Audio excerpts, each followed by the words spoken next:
makita rin natin ang tunay mong anyo. Matthew chapter 7 verse 15. You are a wolf in sheep's clothing! Ayoko lumaban sa'yo, pero sumusobra ka na! Ako pa ngayon na sumasobra? Ano ba ang tawag mo sa pagsira ng Angel sa pamilya ko, ha? Hindi ako titigil hanggat hindi nababayaran ni Angel ang lahat ng atraso niya sa akin. Kaya kung ayaw mong madamay, umalis ka dyan! Ah! Hindi ka talaga titigil? Mapipilitan ako labanan ka! Sige, lumabang ka! Ah! Ate!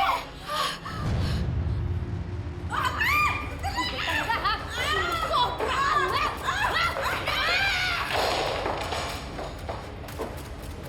Sumusobra ka na! Hindi ka talaga titigil? Ha?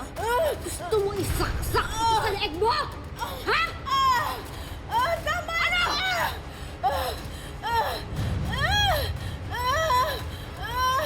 Tama na! Teresa, anong ginagawa mo? Anong ginagawa? Bitawan mo yan! Eh paano? Yung mama mo binibrainwash yung mga bata laban kay Angel. Tapos ayan, nagwala na siya ng amba ng saksak. Eh, sino ba sa atin na may hawak ng panaksak? Pumunta lang naman ako dito para dalawin ang mga apo ko. Ilayo niyo siya din sa babaeng yan! Sinungaling ka? Kitang-kita ng mga mata ko na sinaktan mo yung ate ko! Because she deserves it! Wala siyang kwentang manugang! Kaya yung mga anak mo, kailangan ilayo natin sa babaeng yan.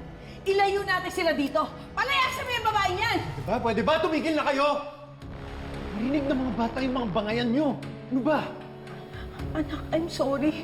Dinadalo ko lang naman yung mga apo ko. Concerned lang ako sa kanila. Kailangan ilayo niyo sila dyan sa babaeng yan! Palayasin niyo yan si Angel sa bahay na to! Doon tayo sa labas mag-usap. Sandali, sandali! Ate, may sugat ka. Ako di ba na yung first aid kit? Di ba sinabi ko na sa inyo na layuan ako at yung pamilya ko? Bakit nang gugulo na naman kayo? Marco, this is no longer about me or yung gulo natin sa pamilya. This is about my grandchildren. Don't you understand? They are in danger as long as nalalapit sila dyan sa Angel na yan. What are you talking about? Hindi mo ba naiisip na mula nang dumating yan si Angel sa buhay natin, nagkawatak-watak na tayo, nagkanda-problema na tayo? Yung pinagbintangan ka having an affair. Tapos yung nawala si Trixie. Tapos nagkawatak-watak ang pamilya natin. I am sure Angel has everything to do with that. It's ridiculous. Anong proof mo to say that? Diba?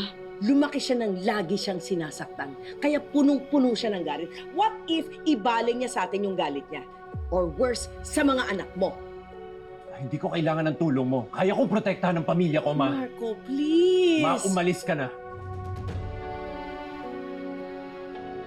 Umalis ka na!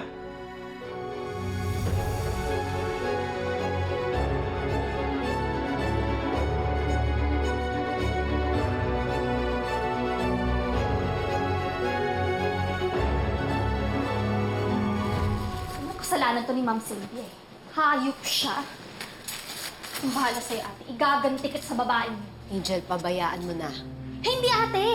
Mamimihasa siya. Hindi ako papayag na gusto ka na lang niyang sasaktan. Alam mo, Tumigil ka na! Ano ba? bitawan mo ko, ate! Sobra na siya! Dahil sinaktan ka niya, sasaktan ko din siya. Angel, ano ba? Bitawan mo nga yan! Sabi tumigil ka! Bitawan mo! Ano ba? Ayoko mananakit ka ng ibang tao! Palalain mo ba eh? Ano ba, Angel? Sorry, ate.